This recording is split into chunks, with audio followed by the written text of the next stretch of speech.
Hello, everybody. Welcome to the weekend.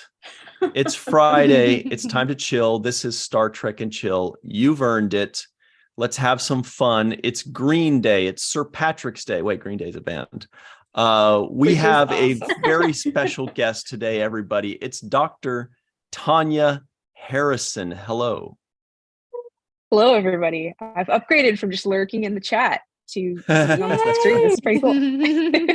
Now, if any of you would like to know a little bit more about Tanya, in my own words, she's a PhD geomorphologist and remote sensing scientist who spent 10 plus years working in science and mission ops with NASA and Mars missions. Now she works as Director of Strategic Science Initiatives at Planet. That's awesome. Not anymore, actually. Oh, shit. Take two. Do tell. Where do you work now? Yeah. What's your story? I'm a fellow at a place called the Outer Space Institute. Awesome. Right. You did tell us that. Yeah. We work on a lot I was of, just copying your Twitter, so sorry. Oh, maybe I need to update it somewhere. Yeah. But you did actually tweet something very interesting that we will get into in just a moment. But everybody knows Melissa Longo is also here. I am here. Woo! Yay! And meteorologist Katie Nicolau is here. The two of you have a connection there. Hi, STEM. My name is Ryan T. Husk, and I read old tweets to get information on people, apparently. So let's say hello to everybody in the live chat. We're going to write this ship. You just watch. It's the weekend. We don't have to worry about anything. Oh, by the way, and what are speaking of the weekend, that's right. Hello, Portia, David Gregory, Just Rosie 5, Matt Boardman, Kimber Spores, Mona, hello, Chris. Ooh, he says Chris Irish Marshall, he says. Glenn Iverson, we see all of you. Welcome to the show. Robert Kaiser, staying awake really late out in Austria. Bird of Prey says Kapla. Lucia from Brazil says hello. Actually, she says oi. Hey. Oi. All right. What's up, Fran Iverson and Scott Jensen, the 13th. So, Katie, what are you drinking today? Well, I have my typical water that I like to drink, but I was like, it's not quite festive, it's not green and whatnot. So I just got another water and I've been dunking a green highlighter in it. And I've been trying to get that shade, but it's just not right. So I think I'm going to stick with my regular water. I hope it's one of like those markers. Remember when those markers when we were kids used to have like not when you were a kid, when you were a twinkle. They used to have like the flavored marker smells. Remember those? Oh, yeah. It's like a Sharpie, but it won't send you into a weird hallucinogenic state. No deal. I mean, it will, but then it will also smell like bubblegum while it's happening. There you go. There we go. Compromise. Everybody at home, let us know what you're drinking and what you're thinking today. What's up, Rob, Mar, and Chason as well. Tanya, what are you drinking today? I don't have any alcohol. I just have strawberry hibiscus sparkling water, but it's got some green on it, so it's like kind of festive. Sure does. It sounds delicious too. Let us know how it is. It's quite good. Melissa, what green festive thing are you enjoying? Well, I have two drinks today. Because I had to run to the store and get some green drinks. But this drink I got because it's called green and it's sparkling lemon lime water. That actually sounds pretty good. Green. And then I also have this delicious stuff. It's suja. And it's got all kinds of green vegetables in it. So nice. Yeah, two greens. Two You're green gonna be well beverages. hydrated. Woohoo. Looks refreshing too. So I Yeah. planned ahead on Monday, which is really far ahead for St. Patrick's Day, to be honest. Like let's not get crazy. So I got myself a nice green beverage, and I've poured. Oh, you could tell it's green because you can't see it in my green screen. And put a nice pint glass. It's a Sharks pint glass, San Jose Sharks. Nice. And I sampled it on Monday to make sure it was going to be good. And it tastes just as bad as it did on Monday. I was really And then that disappointed cup with for my a choice. week. Face said it all. It reminds me of Deep Space Nine when they were talking about root beer, and he said it's so cloy. That's what this is. What it really is a Smirnoff Ice green apple. Oh God, that sounds horrible. Yeah. Well, I thought it was going to maybe be a fun, refreshing. Yeah. You're very right, Tanya. I know. Tastes like bullshit. Because they're not a sponsor of ours. Ryan If is they were, spicy we'd be today. like, oh, so good. There you go. It tastes like bullshit because it's too sweet, or is it? What Let me is? see. You're you know making what him it go is? back for more, Melissa. You know what it Yeah, is? we need specifics on the bullshit. You're right. Everybody in the live chat, somebody has had Hornsby's apple cider or some kind of hard cider. Hornsby's, what's another one? There are a couple other. Angry Orchard does one that's really good. So I think I was expecting something like that. When it said, green apple, I was like, ooh, sounds like a refreshing, hard cider. And then I drank this. It even smells like bullshit.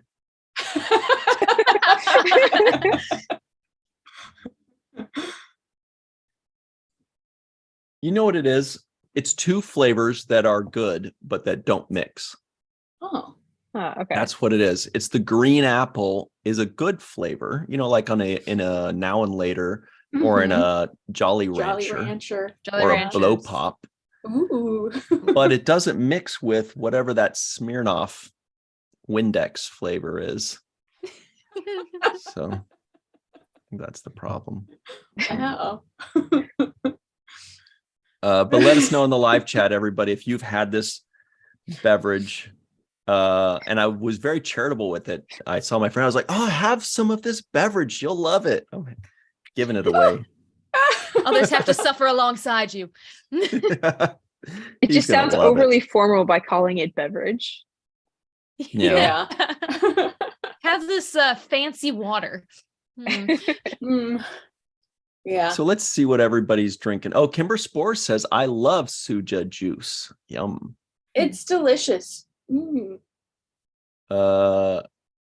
Scott Jensen says he's drinking this Severed Lime Liquid Death because the can is green. Damn, that's what I should. That's a way better. Way better choice. Yeah. Catherine Sage said made some green tea. Ooh. Very nice. Faith Howell says Mr. Sketch markers are still around. I buy them for my classroom anchor charts all the time. Oh. They're the best. Oh. They are still around. And Lucia Nice. says, I'm drinking Coca-Cola. No St. Patrick's Day in Brazil. Kimber Spores is drinking ginger and lime Jameson. Whoa. That actually sounds really good. Yeah. Very Picardy. Because in episode 3 or 4, they had 3, I think they had Jameson. Ultra Runningham is having Guinness, of course. Bird of Prey is having prune juice, a warrior's drink. Zoe Graves drinking peach green tea. Fran Iverson is drinking Orange Crush in a green. It's Friday. Don't worry about it. A glass that's green.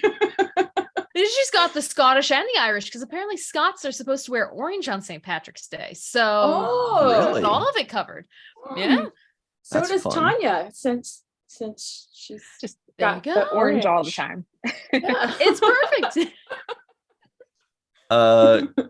And Carrie Schwent is drinking the Thrashed Apple Mountain Dew. which is also green and taste. See, that sounds like filth, but the right kind of filth, right? That sounds awesome. Tastes electric, I'm sure. But in a way that they've actually tried to make it taste that way, as opposed to whatever the hell you're drinking. It's just a mistake. Yeah, he's drinking bullshit. It was reminding me of, you remember when you were a kid and you would go to like the pizza parlor and you would get a beverage vessel and you would get every single thing in there and you would call it the suicide. Yes. The Diet all Coke. Of it. It reminds me of that. Oh, yeah. Anyway. So Paul Brullo is having Irish root beer. Ooh. Yum. I don't know where to All go the with way that. from down under. J.R. Poole says Jameson tastes like leaves and bad intentions. Pat B is drinking red wine. DJ Kitty Cat says, I'm drinking grapefruit key lime polar seltzer. Whoa. A lot going on there. Yeah. And Cerulean Blue H2O with Crystal Light Cherry Splash. Everybody got better drinks than me. Oh. Anyway, so and I'm wearing my favorite green Star Trek shirt in honor of, well, if anybody can guess what that is, some of you may have seen. It's relevant to Star Trek Picard. If anybody can get that one. It's Worf. It's our good buddy Worf. He's looking that way. It also can look like a really, I don't know, cheap version of California. If you squint. I keep seeing California. It's just a knockoff Cali. Okay, I'm getting it. There's his goatee right there. Right. That's his little nose. Okay. That little rascal. There's his silly little lips. ridges. Yeah. Here's his changing hairdo. Gen hair. Yeah. All right, let's talk about some Star Trek. Whoop, whoop. I was also thinking, and we'll pepper this in, but to me personally, March, I almost said Mars because I was looking at you, Tanya. It looks beautiful. Your background's freaking amazing. I love looking at that kind of stuff. March to me has the best weather in LA because it's basically spring weather here in LA. Melissa disagrees. She went, But because the nights are cool, but not too cold. The days are warmish, but not at all hot. And it's just kind of coming out, of the winter, and we get a little bit of rain. We get a little bit of, everything. It's kind of like the weather that everybody else gets in like May, probably, or April. So that's my favorite weather month. And I'm going to put up some polls so people can say who their favorite is. If anybody says July. Yeah, that's right. But July in Seattle, I mean, that's pretty great. Is it though? This is true. You live there now. What's it like? Actually, I don't know, because when I used to live here, I lived here like 18 years ago before climate change ruined it. So it used to be beautiful in the summers here. It would never, I live right by the water. So on the water, it would never get above 80. It was beautiful. And now it's routinely getting into the hundreds, and people have air conditioning, which was not a thing before. Walking around and seeing apartment buildings where the number one thing they advertise on the outside in terms of amenities is air conditioning is so strange. So the weather has just, it's changed so much in the last 15 plus years.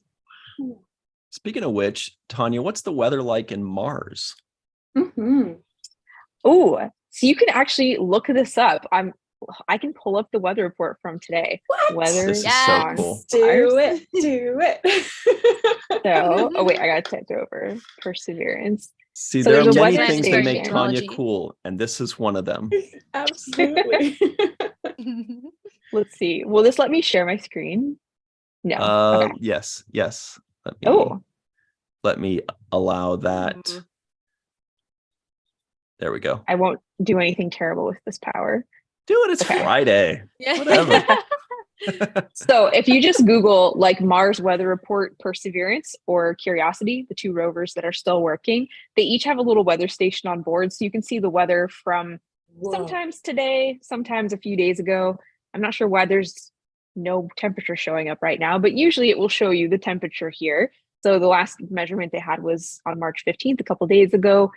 We measured days on Mars as this thing called Sol, which is short for a solar day, since the days on Mars are about almost 40 minutes longer than they are on Earth. So we got to keep them straight between planets. And we measure them from like landing day for the mission is Sol 0. So this means that March 15th was the 735th Martian day of the Perseverance mission.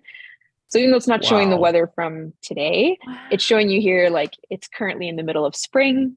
Mars has all the same seasons as Earth does. They're just about twice as long since the year is twice as long. But you can see down here. So the daily high has been around like, well, actually it went way up there. So -6, -7 Fahrenheit, then 3, 7, and then back down to -12.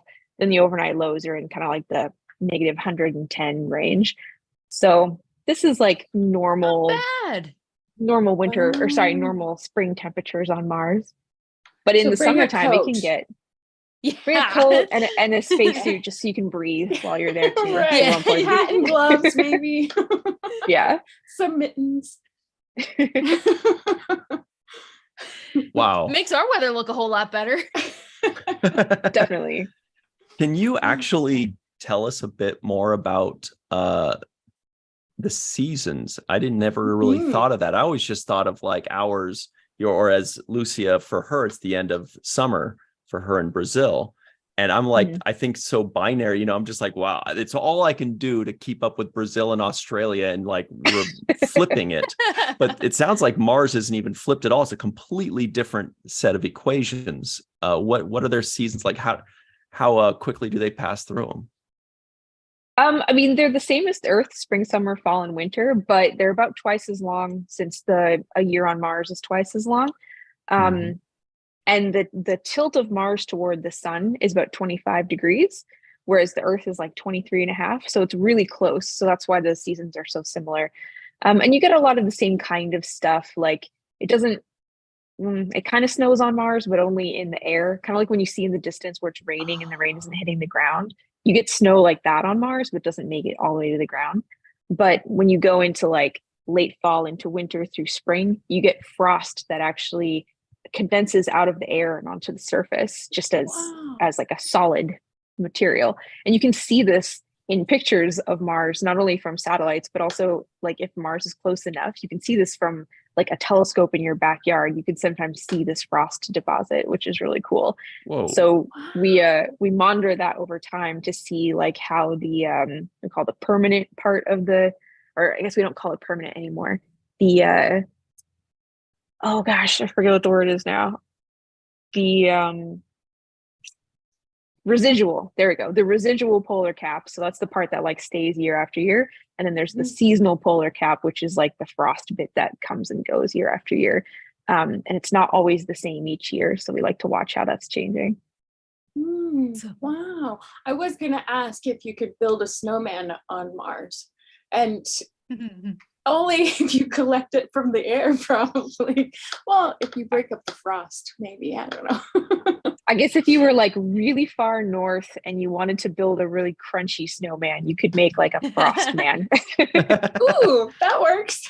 Yeah. All this makes me think of is the Waters of Mars Doctor Who episode, and then I get scared. So that's fair. For you, Ryan, it's the most traumatizing of episodes. Just to let you know. So refresh our memories of this Doctor Who episode. Basically, water zombies, and they spit like water acid at you, and then it turns you into a water zombie, and it's just freakish. So, and then the 10th Doctor kind of goes insane, and the powers of time are mine, and they will obey me. Like total midlife crisis. Oh, okay. I got it. I can either confirm that episode now. Like, wait, what? Okay. I can neither confirm nor deny whether we've actually seen water zombies on Mars. Ooh. Yeah. I ain't going there, man. Don't worry, it's just the four of us. We won't tell anybody, Tanya.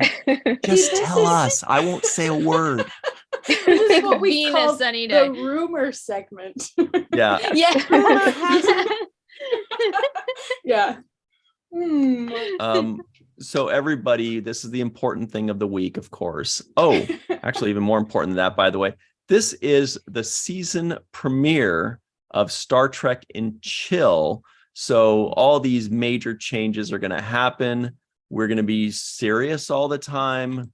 No more wordplay.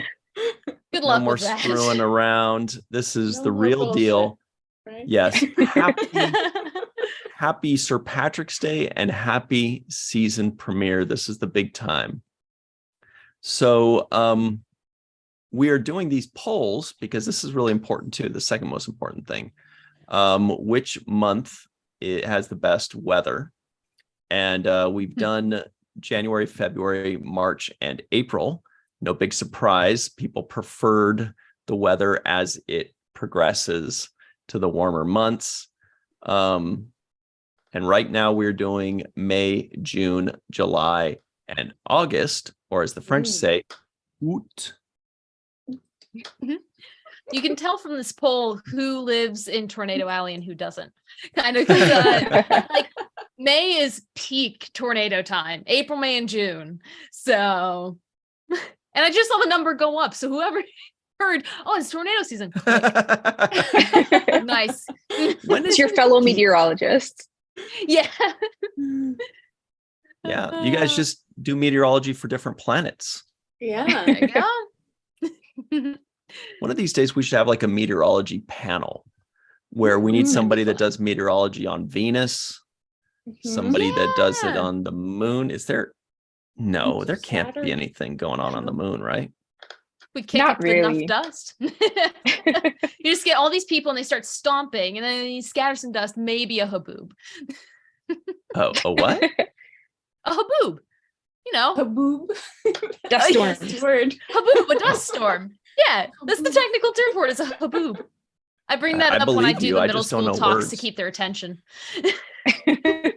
Well, does the moon have any kind of like climate, any kind of wind, any kind of anything? Is it boring? The closest thing is that there seems to be this weird like charge differential between like right on the we call the terminator, so the barrier between the day side and the night side of a planet where the shadow is moving, and it might be kicking up a little bit of dust, but it was a thing that like the Apollo astronauts thought maybe they saw, and they haven't really confirmed what's going on. So that's kind of like the working idea for what's happening. But that temperature difference does drive a lot of weather on a lot of planets where we know it has an atmosphere with weather. So it wouldn't be totally out of the blue, other than the fact that the moon doesn't have an atmosphere. But Gotta there have is the this dust atmosphere. going around. Yeah. Tanya, are you watching Star Trek Picard?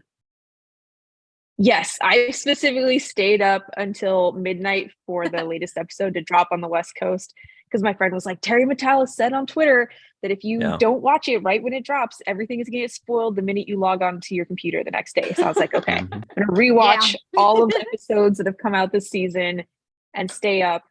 And then I completely fell asleep literally at like 11:58 or something like that. Oh. So I woke up at 2 in the morning and I watched it at 2 a.m. It's the fun that counts. We should Yeah, we I should have like tried. a little theme song that goes da da da da da da da. That's Tanya or something like.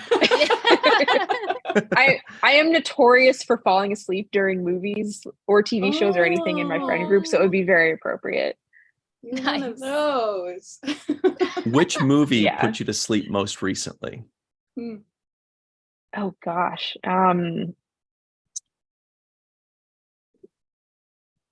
I remember actually I watched Everything Everywhere All at Once and I did not fall asleep, and I was very proud of myself for that, and I was like, that shows you how good that movie is because even I didn't fall asleep.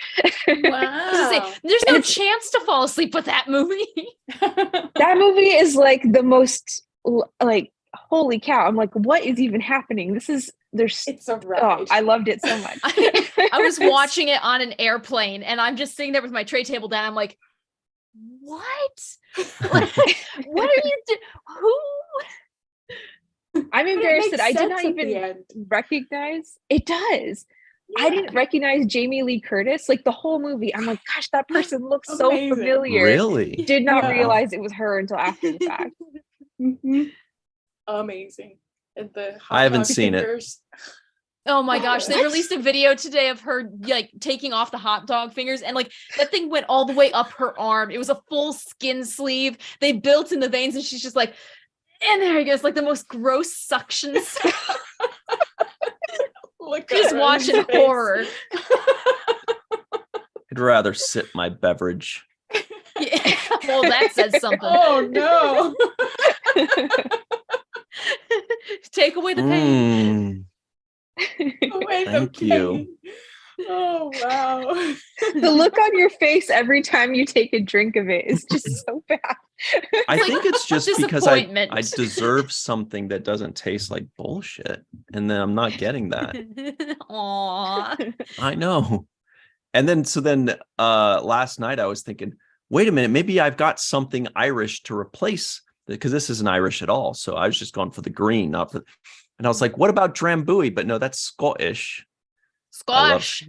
Drambuie is very good. It's a delicious item. Aye. And Benedictine is French. I think it's just because I have like really snooty sensibilities when it comes to like, I just like these nice liqueurs and port wines and stuff like that. And then they gave me this sugar filth. And by gave, I mean I paid for it.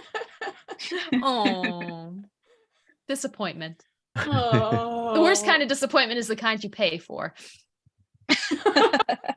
That's a cool shirt. Is that UFP, Katie? Oh, yes. Nice. Ooh. It's like waffle nice. knit, and it's just super cozy, and I love it. Mhm. Mhm. All right. Awesome. So don't worry, everybody. We're not going to give you any Picard spoilers. This is not a Picard review.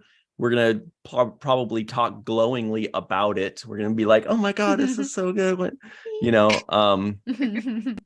actually, speaking of which, our good friend Terry Metalis tweeted something out recently. Let's see if I can find this thing. I love how active he is on Twitter. Like, He is so it's amazing. active. Very active. Yeah. So Yep. he says over here on twitter.com, he says, I am loving that everyone is digging this shot. I want it to Yeah. feel like you somehow managed to get a lucky strike off into a dragon, and now he's really pissed. What the heck? So we Yeah, played with the That shot light, is so cool. sound, and music to make it as intimidating as possible. Look at that. It does look like a dragon. It's Got ready the fire brewing. Yeah. My only question is, how can you have a fire in space? That was my question Yeah. before. You can't. there's- This subject has never been covered before. Never. But somebody did say something that actually makes sense to me, as if it's venting oxygen. Right. It wouldn't look like that.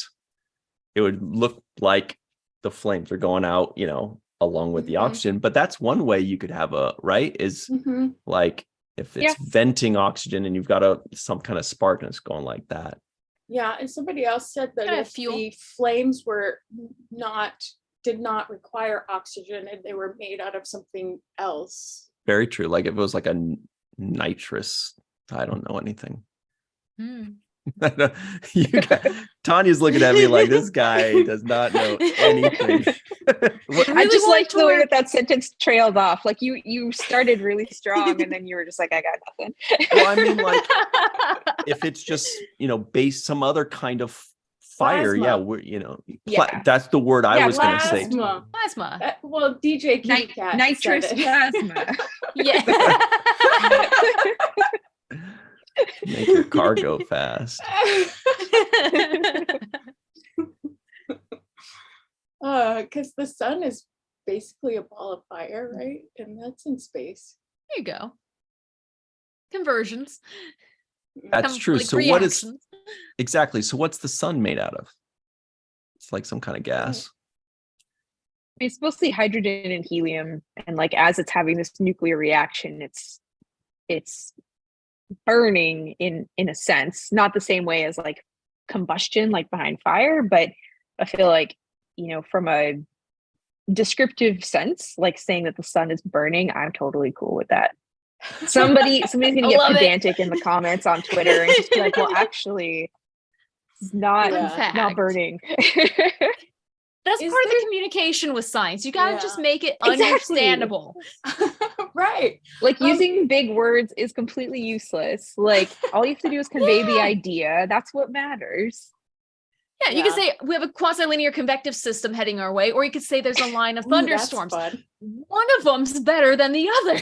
Wait, say that other one again, because it was quasi-linear convective system. Quasi-linear convective system. Obviously, it's a somewhat line of thunderstorms, basically. That sounds like something Data would say, like reading off of a screen, trying to sound really technical if they didn't know what it actually meant. Wow. Then everyone just looked at him like, thunderstorm. Like, that's it. Wow. I have a question. Is there still a helium shortage on Earth?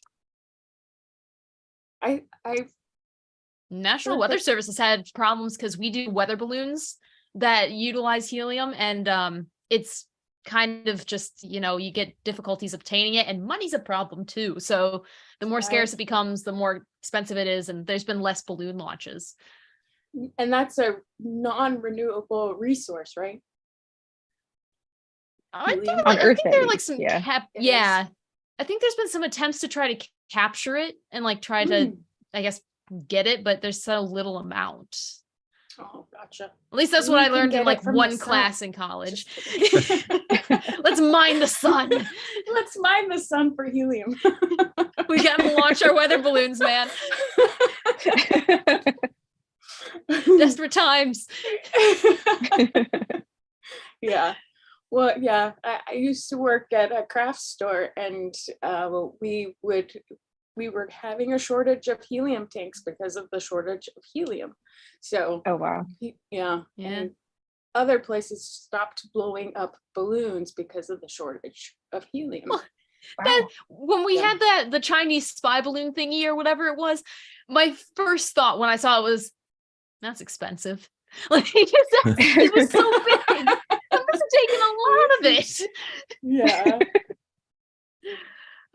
So we've got some answers to the second poll, everybody, because the live chat is blowing up about. They're like, "Tell us the second poll." Oh, this is. Tell us. Like, why are you guys talking about thunderstorms? Yeah. What was that? What was that first fun. word, Katie? The first term Quasi? for it? Yeah. Oh, quasi-linear convective system? Yeah, that's totally like a Porky Pig thing. It's a thunderstorm. Right? Yeah.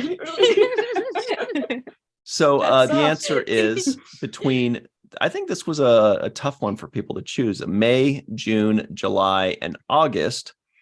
May dominated, followed by June, July, and lastly, August.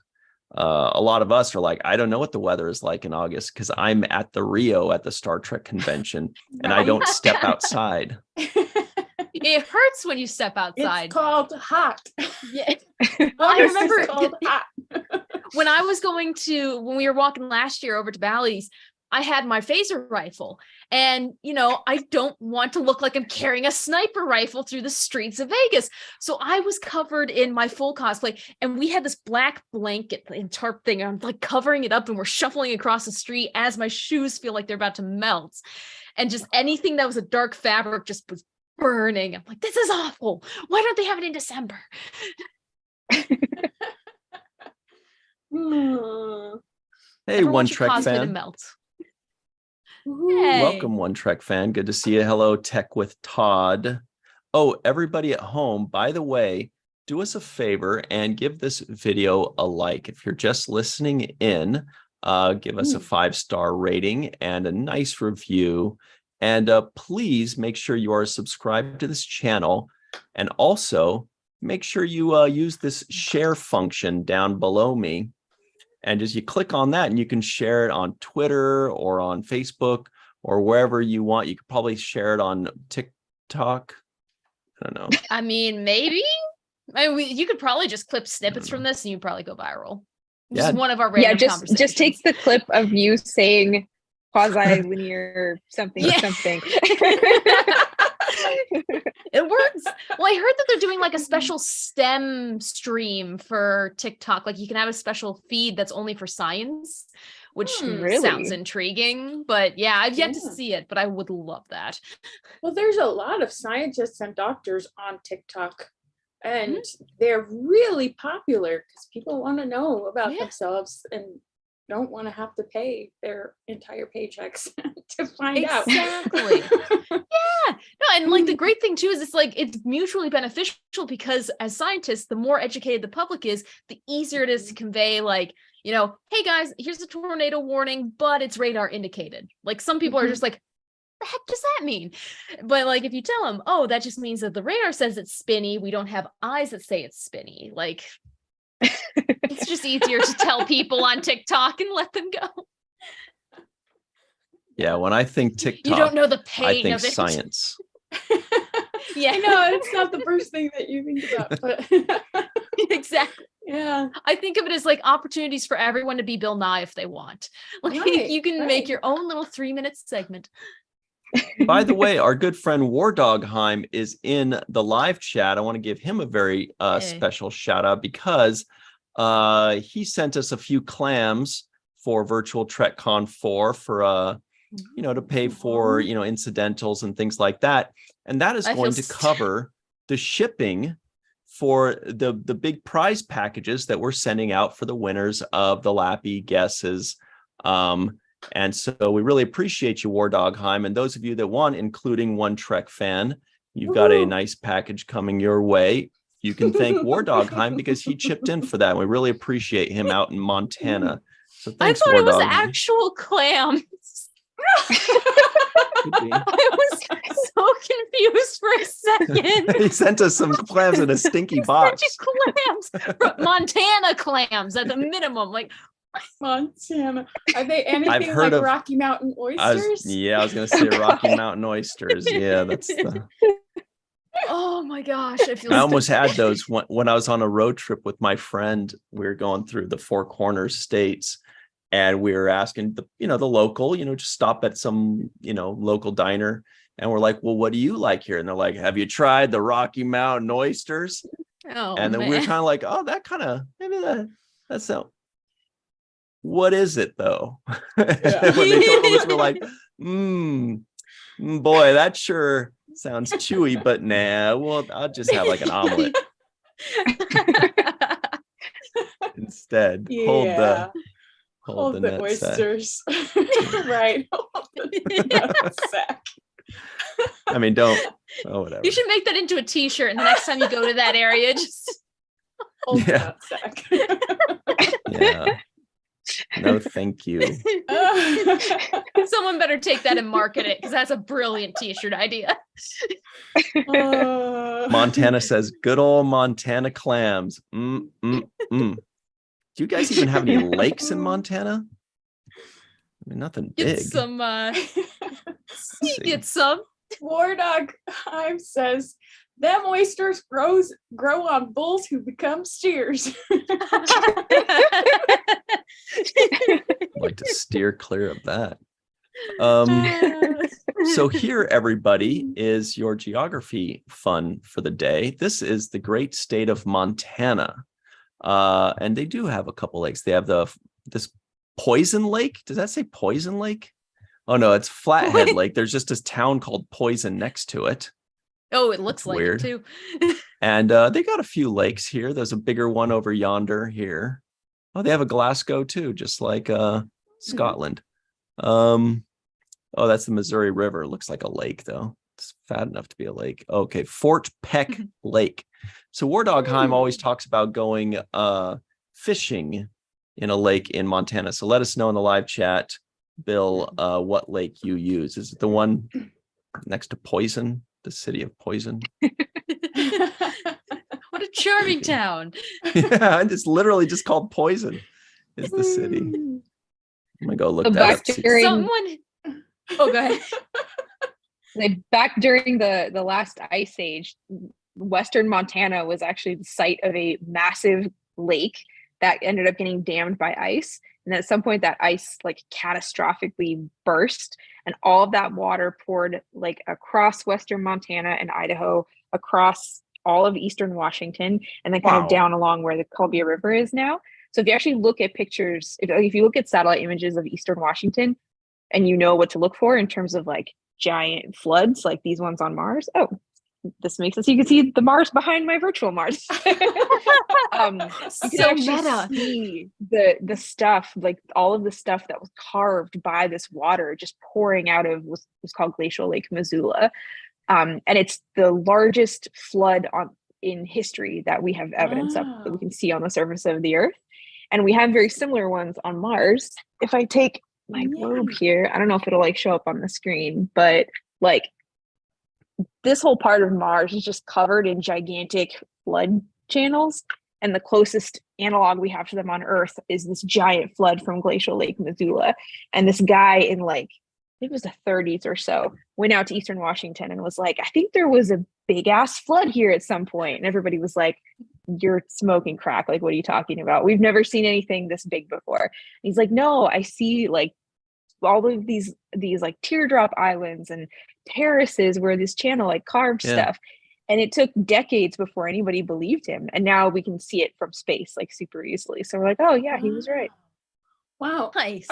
Have scientists or the rovers been able to do any digging, or is that not something that NASA wants to do, or just to study the different layers of Mars? It's how you find the water zombies. Right. We can do it a little bit, like Perseverance can do little tiny drill cores, and some of the rovers have had like little scoops or little brushes. We haven't really gone that deep with the rovers. We do have like radar in orbit that can penetrate the ground, so we at least get an idea of like, oh, there's ice buried over here, and there's a bunch of layers of old like volcanic lava flows over here, but it's not like a super clear picture. It looks, it's like a bunch of math basically that's been like interpreted into some images, but we haven't been able to like dig giant cores like we do in places like Greenland, where we can do those giant ice cores and like see the whole climate history of the last few tens of thousands or 100,000s of years on the Earth. Wow. Hopefully when we said humans. Our good buddy Dave Gregory says, that town is poison. That's what he says. Yes. Miss her, kiss her, love her. I wanted it. That girl, whatever. But War Dogheim spoils the fun. He says the name of the town, the south end of Flathead Lake, is Polson, not poison. I guess that was an L. Thanks for ruining our fun. I think it's time for another poll, son. Yeah. And Rob Marr says the motto of poison is where every rose has its thorn. Everybody knows that is from the album Open Up and Say Ah. I just imagine it's an introvert who didn't want to have to share the like town with anyone else. Just, poison. Well, next to arson and and keep out. Yeah. Yeah, Trespassers right. will be shot. Polson.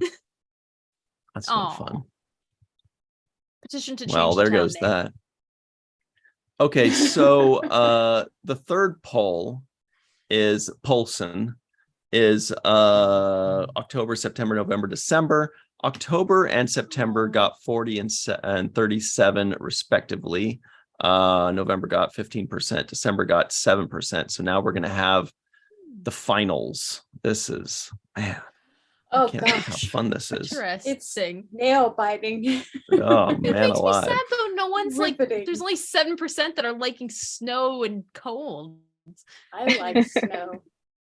Yeah, Or these are skiing. people in the southern hemisphere that think of it as summer. Fair enough. Right. I'll take it. Let's see. Or places like here that don't really get snow. So the True. seasons are different. than I just want to New take York. everyone in the world to experience snow once in their life. I think that could bring about world peace. Like it's just it's so calm. Unless you're Aaron Eisenberg. Yeah, It's true. just not Oh my God, the crunchy Not a fan. snow, right? Yeah. That does not bring Tell me- our yeah. buddies about this one. There's even a video of this There somewhere. is a video. Garrett Wong recorded this video. We were at a convention in Colorado Springs and it was snowing, and Garrett and Megan and Aaron and I were going to this Mexican restaurant which was outside, and Aaron was like, I don't want to go out there. I hate the snow. I hate the snow. Oh, Because he hates the crunching. And I was like, come on, you're just being a baby. You're being melodramatic. Just come on. And so he stepped on the crunch. And he's like, I can't do it. I can't go any further. I'm like, really? And then I was like, I'll carry you if you want. He's like, no, I can do this. You'll have to toss me. He said, no, I can do this. And then he made a sprint, but like Fred Flintstone sprint. Oh my gosh. He made little steps all the way, and then he'd find a manhole cover and just stand there for a minute for safety. And then you go, go. And then he started running again. And Garrett got it all on video. Oh my Yeah, gosh. it was like nails on a chalkboard to him or something, or like, whatever, any of those weird things that people hate, or chewing on aluminum foil. But that was pretty good. That's a thing people do. Yeah. Oh, it's fun. Your favorite hobby? My favorite. Top Wow. 4. Mai wants me to pronounce poison in French. It's poison. Poison. Similar to poisson, which is fish. Oh, Which Don't wanna makes get me too think of mixed up. the Little Mermaid. The what? It makes me think of the Little Mermaid. Oh, René Aubergenois. Yeah. Les poissons, les poissons. Right? Oh, he was great. So the final poll for the finals: October, September, April, and May did the best. So nobody likes winter or summer. Interesting. It's the battle of the falls versus the battle of the springs. Yeah. This is Oh, I ripping. love the spooky feel like- season. I love know. I feel like it's really dependent on where you live, though, right? Like, Totally. like here, it's just rainy in the fall, but if you live in New England, it's like beautiful in the fall. So Mhm. Yeah. toss up there. Mm-hmm. Mm-hmm. Mm-hmm. And I feel like Star. if I were in Especially LA, summer. I would probably like, or if I weren't in LA, if I were, say, in Northern California or Seattle, I'd probably like May better. That might have been more my speed. But here in LA, man, even in May, we get a couple days every May of like 100 degrees. June, we get like, 4 to 7 days. Mhm. July and August is just, it's half the time it's over 100. It's Yeah. gross. People touch you and you're like, just don't, I don't want to smell you. Your hands are wet. I don't want any of this. So LA is gross. Wow. Maybe it's just people are gross. Hmm. Yeah, it's a combo effect. Double whammy. Double whammy. Matt Boardman was also saying in the live chat earlier how he was in the Star Trek Las Vegas convention, and he said he was going to go to the mall at Caesars and just go across the street. And we've all been there. We go, oh, it's just right over there. I'll just go walk it real quick. And he said he just took one step outside and was like, forget it, Uber, dude, because it is violently hot. It's Just- so hot. It's gross. So offensive. It is. Even It at night, is. I was there for a convention once and I think it was 90 degrees for the overnight low. And it hurt my soul. It hurt this Mhm. Midwestern soul. Yeah, I remember In one Phoenix time. and oh, sorry, I feel like there's a delay. I used to live in Phoenix, and in summertime it'd be like 115 in the day, Oof. and then 108 at night. And it's just like Oh. there's no break for like 2 or 3 months there because it's just oven hot all the time. Desert. And I'm I like, don't care why if do they say people it's live like a here? dry heat. It's not a dry heat when it's just heat. Like your sweat makes It's it not dry a dry up into heat. like, well, the thing, your sweat evaporates so quickly that you don't feel it. So like I worked at Arizona State University and the campus is so big. It takes you like a good 20 minutes to walk from one side to the other. And I tried to walk one day when it was like 110 and I made it almost halfway across campus. And I was like, wow, I don't feel well. And I went inside at one of the libraries and like drank some water and sat down and then finished the rest of the walk. And later found out that's why Wow. they have golf carts for you to use, Hmm. like Oh my not for the students, gosh. but like for faculty, because they're like, yeah, The you shouldn't students try to can walk across suffer. campus. Right. They have bikes and skateboards and whatever the kids have these Heelys. days. Hydrate, hydrate, Yeah. hydrate. They have like that one. What's the thing that's just like one wheel and they stand on like The a one little wheel, platform? yeah. What's Oh, that thing called? It's just called the one wheel. Oh, Yeah. okay. Oh. Not That's a cool. That's unicycle. easy. Electric No, the unicycle. unicycle you sit. I know, but it's got one wheel. The A OG one wheel. unicycle. I don't know. I don't think. Yeah, it's not really a cycle. You don't pedal. Boy, our last the finals for the weather poll is really neck and neck. This is insane. Tanya, what's your favorite Star Trek series ever? D Space Nine. I'm not just Good saying answer that for this crowd. Oh, really? Really? That's interesting. Do you have a second favorite, and is it a close second? Voyager. I think it was the one that I was originally obsessed with when I was younger, and then the more I watched DS9, like getting older, I realized how much more I liked it, just in terms of developed storyline and feeling like really, really attached to the characters in a way that I didn't necessarily feel in the other series, and like how much I think some of them like influenced my my life and like my career in ways that I didn't really think of, like just how groundbreaking the character Dax was, and like Kira is just this really strong, like take no shit female lead character. It was so cool. And you have that in Voyager too, right? Like Captain Janeway and B'Elanna Torres. You have like these really strong female characters that are just like really great role models at the end of the day, that you don't necessarily consciously recognize that as a kid, but then the older you get, you're like, oh yeah, the fact that I was watching this stuff with all these like really powerful science women is like probably not a coincidence. Yeah. When B'Elanna Torres and Captain Janeway would get into squabbles, who would you root for? Oh, that's hard. Because that was tough for me. I didn't know who I was rooting for. I think it would change like episode to episode. Yeah, I feel like usually Janeway was I'm gonna take that back. I was gonna say usually Janeway was in the right, but early on, I don't think that was true. I feel like I liked the interactions they had early on because it felt realistic in terms of them butting heads and showing that like B'Elanna was not meant for Starfleet. Like she didn't want to be in this setting. She wasn't going to conform to what Starfleet would expect for her, even though she was thrown into this setting.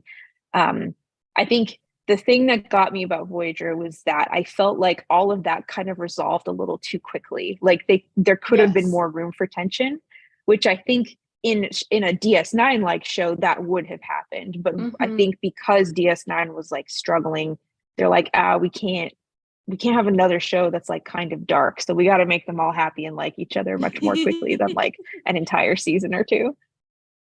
Yeah. Yeah. I mean, I definitely agree with you on the resolution aspect of everything. I mean, yeah, I agree. I was gonna say, Aaron brought that up too, as the conflict between the Maquis and the Federation was resolved way too quickly for how long that they've been kind of quote unquote enemies of each other. Yeah, so that conflict might have been better drawn out, and you could, you know, still go on adventures and explore that conflict even further, just as a through line throughout the entire series. The real question though for you is, are you a JC shipper or a C7 shipper? Oh, we've never covered this before. Oh God. What is this JC? She's a big time C7, I think. Oh Man. Sure. It feels so wrong. I'm like, why did you guys try to shoehorn that in at the last minute? It was not necessary. Right. I was like a Paris Torres shipper from like, you know, age 12 or something, age 13, something like that. So seeing them end up together, spoilers, that made me very happy. 1990s spoilers for everyone who's interested. Yeah. If And you she said haven't watched spoilers the show after yet, she said it. yeah. I Faith, assume you've all seen it by now. I'd hope. yeah, Faith Howell says JC, JC, JC. Yes. I mean, Resolutions is like legit one of the best episodes of Voyager. And then to have that never addressed again was just ridiculous. You know, if someone wanted to be smart at Star Trek Las Vegas, they would put up like a whiteboard where you could tally, and half of it would be for JC, the other half would be for C7. And like every single day you would have a different ship. And just that's how you get people going to your booth. There you go. Hint, I don't hint. understand. What? People go up, they take their Sharpie, and It's like, they vote. Oh, okay, just for votes. It's like a Zoom poll, but in real life. What's this real life? There's nothing outside this box. I have a feeling JC would win considerably. Oh yeah. I think it would I be just want like to see Kate 95%. Mulgrew or Robert Beltran like walking up and putting their tally on the board. That's all I need in my life. Beltran would go like this, and he'd mark it under C7 and scurry away. He put one for both and leave. Yeah, that's true. Lucy, JC stands for Janeway and Chakotay. She asked what is JC? Yeah. What you type into fanfiction.net if you want to have a good night.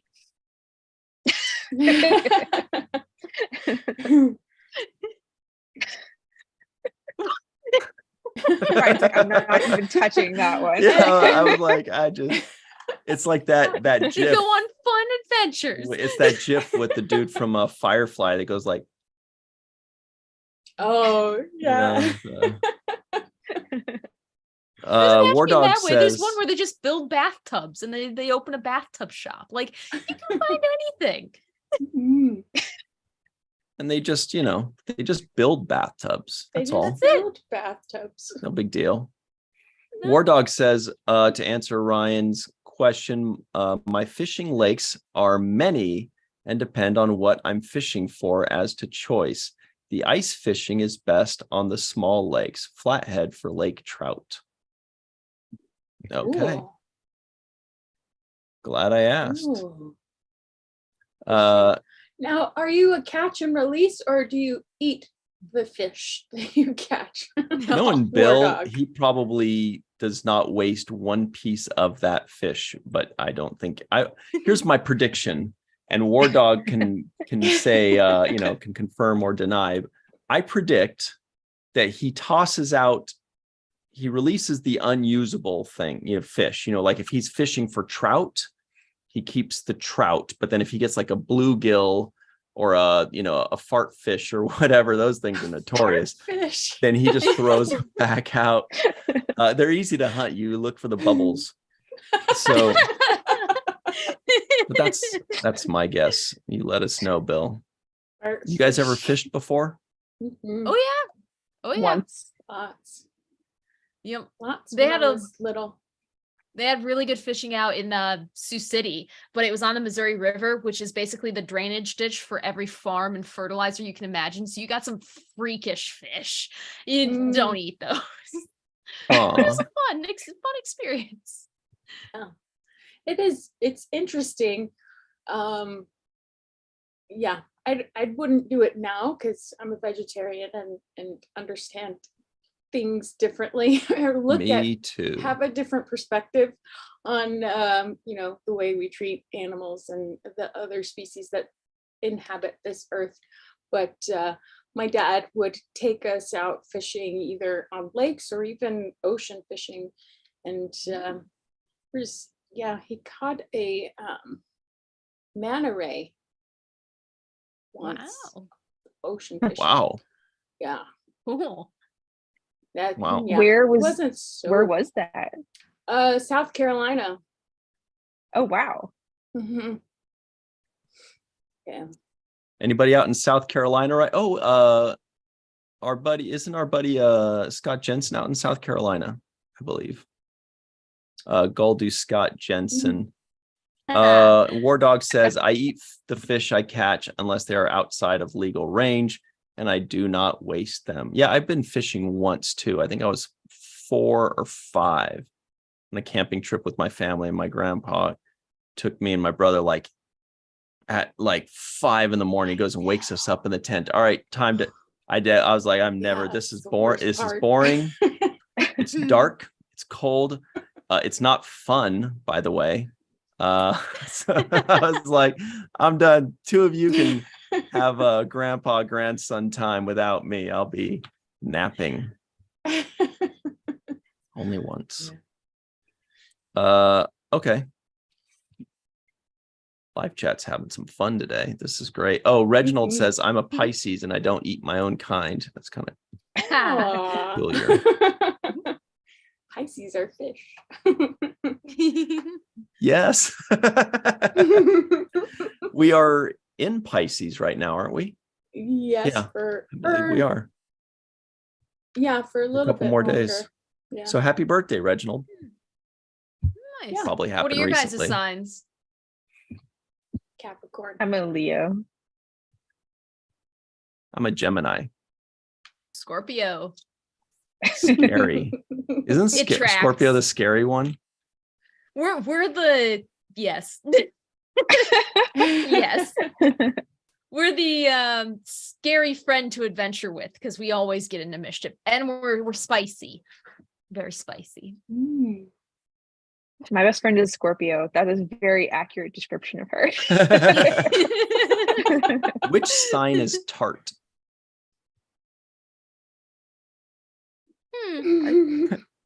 Well, that Scorpio's spicy. Okay. I don't know. Capricorn is I don't know. I think seen it's more salty, rigid and square. Yeah. Everybody in the live chat, let us know what your astrological sign is, and we will judge you. That sounds fun. Every time I tell people I'm a Gemini, they always go like, "Uh-oh." What's the problem? I never hear that about Leos, though. I feel like Leo's pretty chill, right? My dad's a Leo. He's cool. I like him. Nice. I think so. We're known for being like bold and loyal, and yeah, I think those are like the 2 big things, which I think is pretty accurate. I'm like a ride or die for my friends. if I care about you, like I'm there for you. And I'm bold in that I just like to do stuff. Like, you can't just talk about doing something with me. If we're like, let's do a thing, I'm like, we're doing it.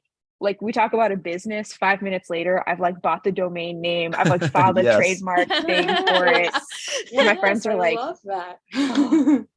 One of my friends was like, I can't imagine what your web hosting bill, like domain bill looks like at the end of each year, because you just like buy domain names for ideas all the time. It's I'm like, smart. yeah, You got to do it. Yeah, if it's available, hits, take it before someone takes it. So I just looked it up. Said Ryan is the perfect Gemini. What does that mean?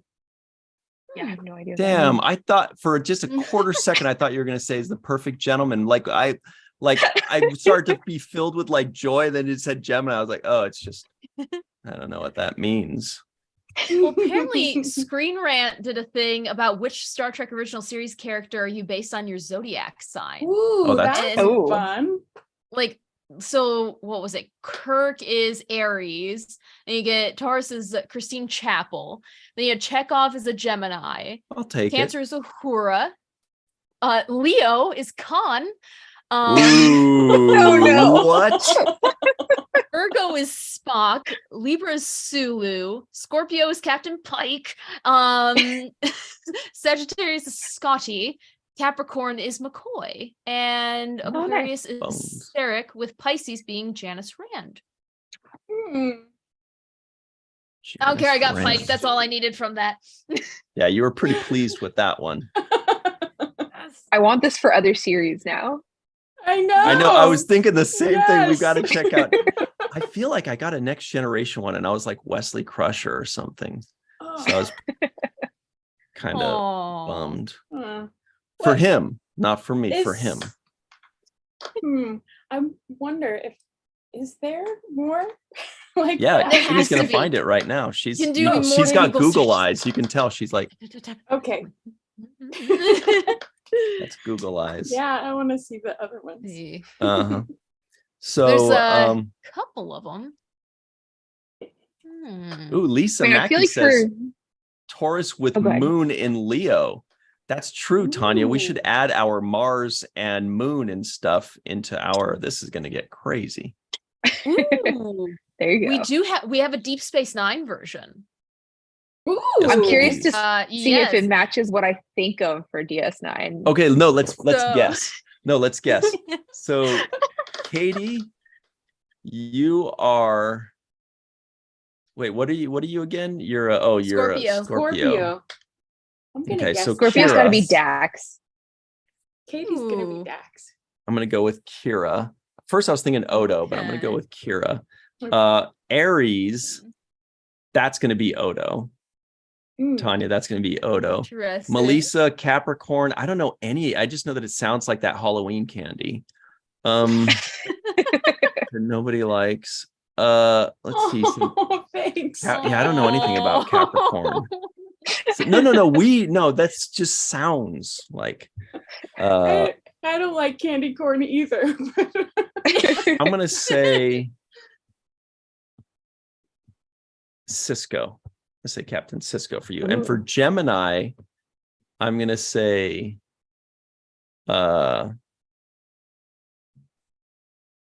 Bashir. Well, I actually would go with Mm. that. I could all see right, that. what are our answers? Or do you guys have any guesses here? I think the Mars threw you off. I'm a Leo, not an Aries. I think Leo's gonna Oh, be shit. Kira. Oh, Yeah. Ooh. Or I could see Leo being an O'Brien, maybe. Oh, no. yeah, that could work. Oh, that. yeah. Because I he's could so see that. fiercely loyal. Right. Yeah. Yeah. And what did I say? I said Odo, right? I'm sticking with that. You said Aries for Odo. Nice. But I meant because she was talking about Oh, Leo. herself. So I think that's Right. I think that's gonna be Odo. Okay. Garrett could be the Mm. Gemini. Or the Ooh, Scorpio. yes. It could be. Ooh, that's fun. Oh. Well, Or Or shall we Scorpio could be Ducat or Kai Wen. But Oh, I please- swear. If it's Kai Wen, I'm walking off the stream. Katie has left the chat. Oh gosh. Well, the answers, according to what was it, CBR something or other, some website. Oh, those guys. We had Aries for Kira Nerys. Ah. nailed Taurus is Jadzia Dax. it. Gemini is Ram. Oh, cool. I Cancer, was thinking about him. Julian Bashir. Oh. Leo is Quark. What? Virgo, Oh, she's pissed. Virgo is Chief O'Brien. Libra is Benjamin Sisko. Scorpio is Garrick. I'll take that. Nice. Good. Sagittarius, Jake Sisko. And then you have Capricorn is Worf. I Aquarius love is that. Esri Dax. And then Pisces is Odo. Okay. So Katie, you're Garrick. Tanya, which were you? Pork. Oh yeah, that's right. You hated that one. And Melissa's Wharf. And I'm Rom. I'm not a married man. That's fun.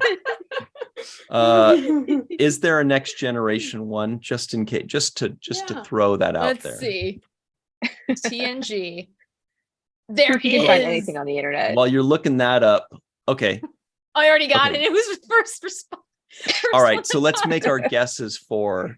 Okay, so Leo in Next Generation. Oh, I'm gonna say Data. Oh, I can see Data or Jordy. Yeah, I was gonna say Jordy. true. Yeah. Definitely Science Division, or Mhm. Yeah.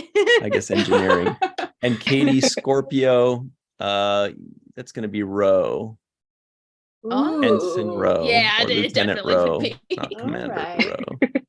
Roe. And then Capricorn. I still don't know any Capricorn. It'll just be Worf again. Yeah, that's what we should do. True, yeah. Oh, I want a variety. Or Come on.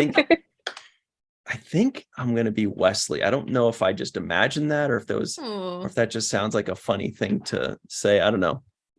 I feel like I could be Tasha Yar too. Maybe. Yeah. Be a good one. That'd be fun. Well, shall we? Okay, so we have Aries is Will Riker. Taurus, Deanna Troy. Then you have Gemini as Data. Okay. Followed up with Miles O'Brien as Cancer.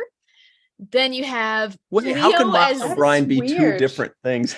two different articles. This isn't real science. Well, the Leo choice is Q. Interesting. Virgo is Geordie LaForge. Libra, Jean-Luc Picard. Scorpio is Worf. All right.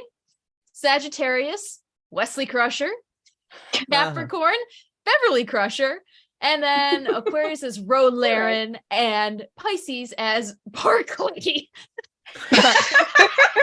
Why are you laughing at Broccoli? You said that. He's our friend. It caught me off guard. When you said that. Apologies to all the Barclays in the chat. Sorry. Yeah, we are all Barkley. Like when he said in the one line in Next Generation, when he was talking to Troy and she's like, tell me about your feelings or whatever, Reginald. And he said, I don't like, I'm always the guy in the corner of the room of a party pretending to be really interested in this potted plant or something like that. I'm like, we all felt that. Yes, we all got that Yes, one right fair. there. Yes. Well, we have. they have an explanation. As Reg fits the mold of a Pisces because he rotates between fantasy and reality in his life. Holodeck addiction, transporter psychosis, and general hypochondria. Which just sounds mean to Pisces. It's interesting. You sent me down a rabbit hole for the rest of the night, guys. I hope you realize It's a good rabbit hole. Hi, Mohammed. Dr. Muhammad Noor in the live chat. Hello. Hi. Also a Capricorn, right? Yep.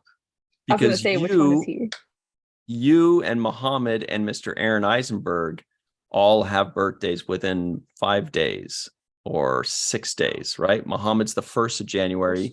You're the 3rd. Aaron's the 7th. Is that right? 6th. 6th. That's right. Of course, we know that. So 5 days of each other. Mm-hmm. It's just nonstop partying then. It is. It's like birthday week. It's nuts. All right. Let's close out the poll here. Wow, this thing is we can't close it out because we have a tie right now. Ooh. So everybody make sure you vote. The final four Whoa. for the weather party is October, September, April, or May. Which month has your favorite kind of weather in general? The first one to break the tie is going to win here. And if You'll we create a don't fake break the account. tie, we can't end. We're trapped here forever. Sorry, the weather Tanya, next door. you can't escape. Yeah. Oh, that reminds me, Tanya. So you did a tweet earlier today that was very interesting. Let me pull that up. It goes a little something like this. I'll pull this I'm already thing like, up. what did I tweet about today?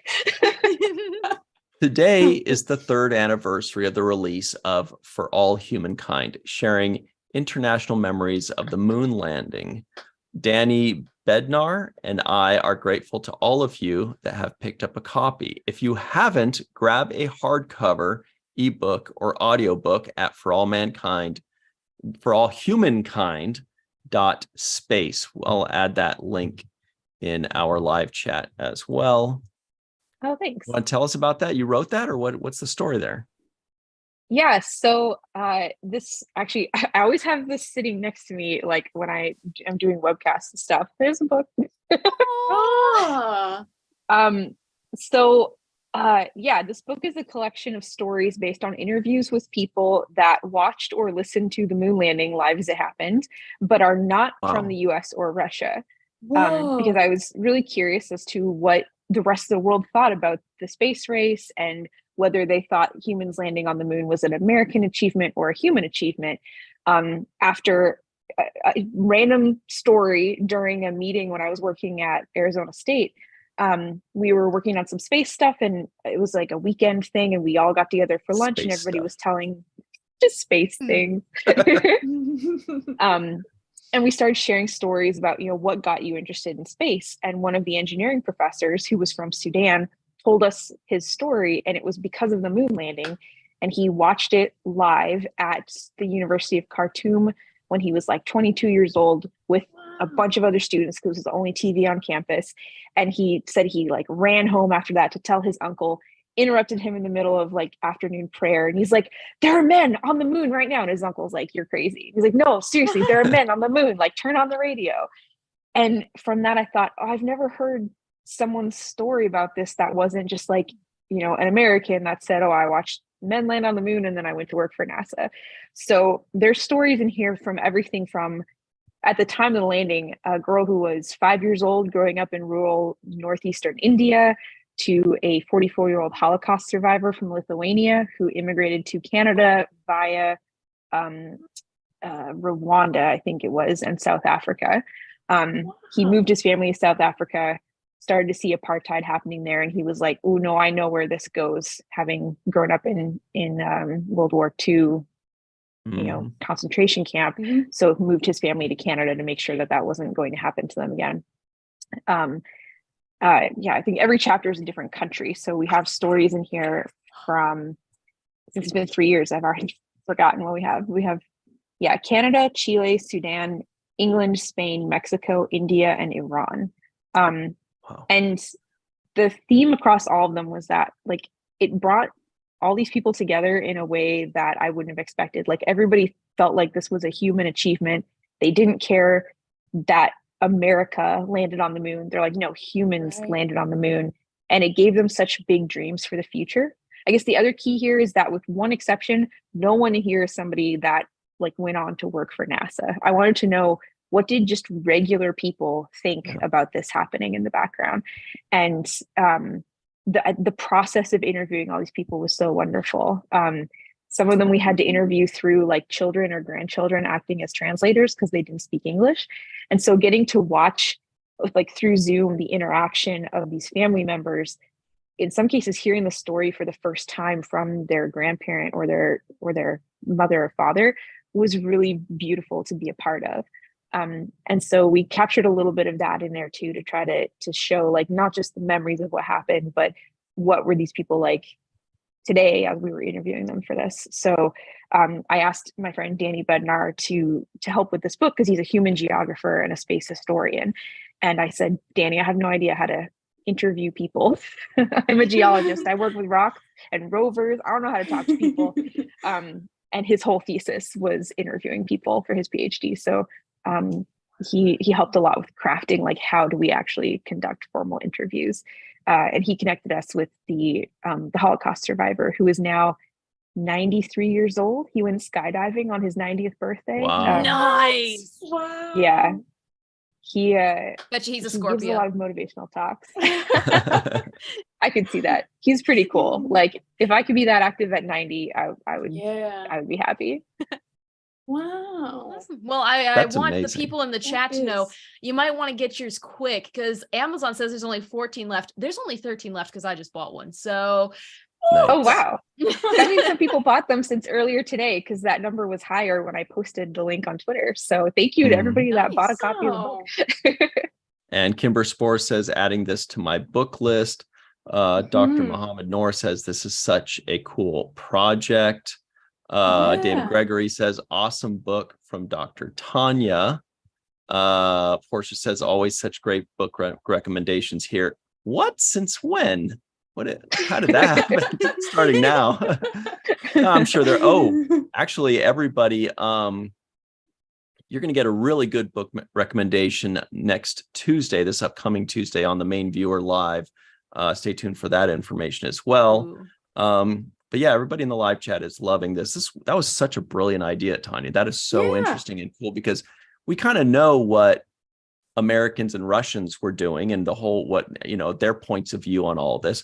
But yeah, what did the farmer, out in Rwanda think? What did the librarian out in Liechtenstein think or whatever? What are these people thinking? That's really cool. And I think, how did you find all of these people? Did you put out that was the hardest part, actually, like finding someone that was old enough to remember this outside of like the US who is either tech savvy enough to find this call on social media or know somebody. So a lot of them came through like a friend of or like the grandparent of a friend, or like other people putting out calls kind of where they live to see if they could find somebody. So some of them were people that we met through like colleagues and connected with their parents or their friends. A couple people I think came in as like recommendations through social media and we connected with them that way. But generally it was through like some younger, more tech savvy person that said, oh, my grandmother or my grandfather would be willing to talk to you. And I wish if I had more time, I would have loved to have tried to find more people. We definitely tried to get a good geographic representation. I mean, we've basically got someone from every continent other than Asia and Antarctica, and even got some folks that were like kind of had been closed off due to communism, like they weren't getting a lot of press information about the space race happening at all. So hearing like how did they perceive it, like not getting the news that this was happening until the moon landing happened, and they're like, oh, wait a minute, what there was a race to go to the moon. Wow. And people in the chat, they're like, is this a documentary? You totally can make that into a documentary. That would be oh my gosh, that would be so cool. Out of that. It would be. Yeah. If anybody wants to pick this up, let me know. As far as I know, everyone we've interviewed is still alive. Heck yes. Nice. I know how to work a television camera, so JR Poole's gonna handle this. Studio. JR Poole and his huge production team they'll take care of this for you. Wow. And it sounds like a crowdfunding campaign could help. Oh, Should be. There you go.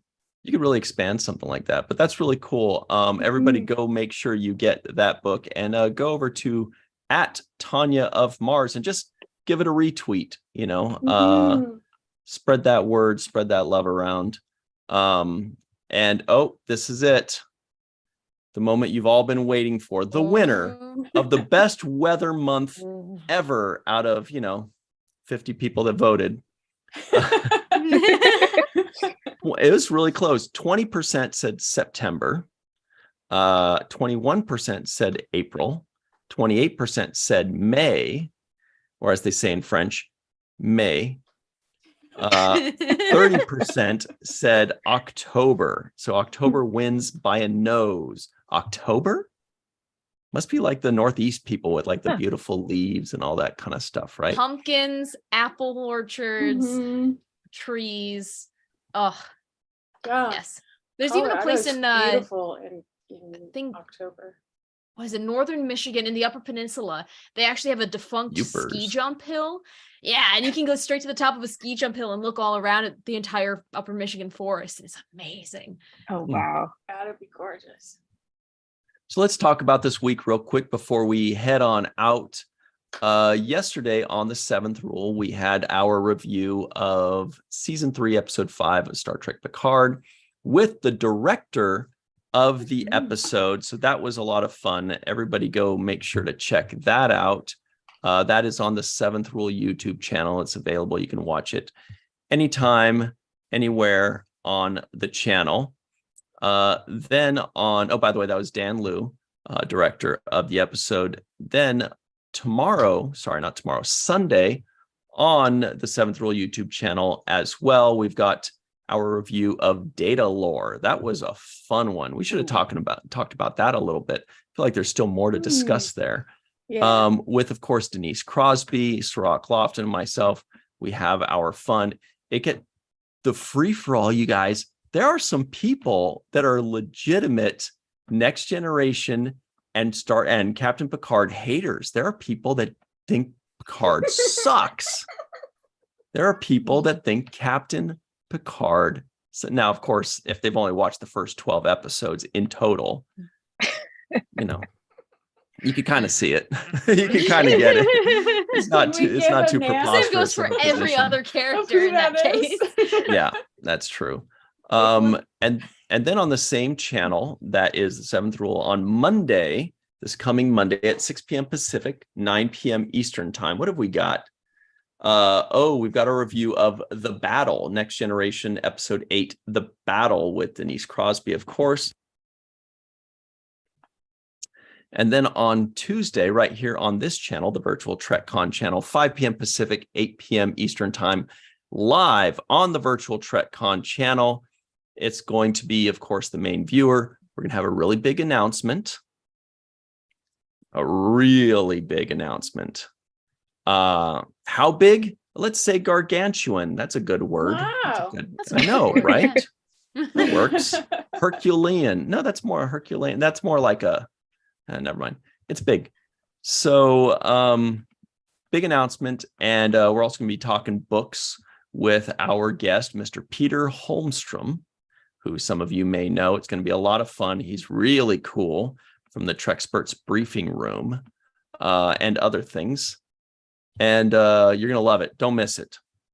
Then on Wednesday, what do we have after that? Falling Towers, watch the first. We are reviewing cartoons that have been rebooted. So 70s cartoons, 80s, 90s, even 60s that have been rebooted lately. We are covering those, and we're being really snobby about it. We're like, this is not as good as the original, or whatever,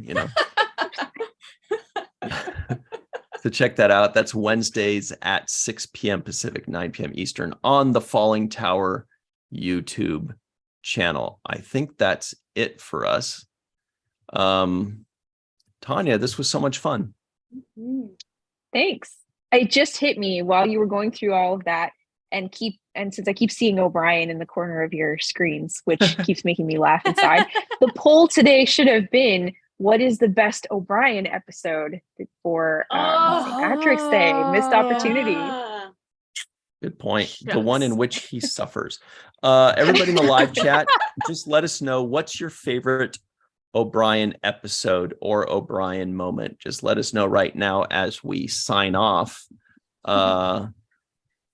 Any final thoughts before we go? Scorpio, Leo, and Candy Corn. Well, my final thought is that people absolutely need to be here for Star Trek and Chill next week, because I sent out a bunch of mystery gifts in the mail and explicit directions not to open them until the stream. So, I'm not very good at not opening things, though. You can't open it. It has to be a surprise. All right. And our good buddy Ceiling Fan is in the live chat. That's Imo Radke from Northwestern Germany. Dude, it's like super late for you, but daylight savings, it's 1 hour less, so it's not that late. It's only like 2:30 instead of 3:30. God. Damn. All right. That's it. People are giving us their Just Rosie says the one where the Cardassians kidnap him. Oh, it's a good one. War Dog says the one where he tore his pants. I tore me pants. Chris says the title escapes me, but I love the episode where he sees into the future. I like that one too, because the name I gave it for our 7th rule review, I was so proud of myself because he kept seeing himself in the future. And so I called it Seeing Miles Ahead. Very so, and then I was like, that's it. Our title game is going, and it was never as good as that one. Visionary. Yes, Lisa Mackey. Excellent, Lisa. All right. That's it, everybody. Make sure you've liked this film, movie. What is this? A podcast, video? Give it a like and subscribe. Share it with your pals. And we appreciate the fun. Remember, have a chill weekend. Bye, everyone.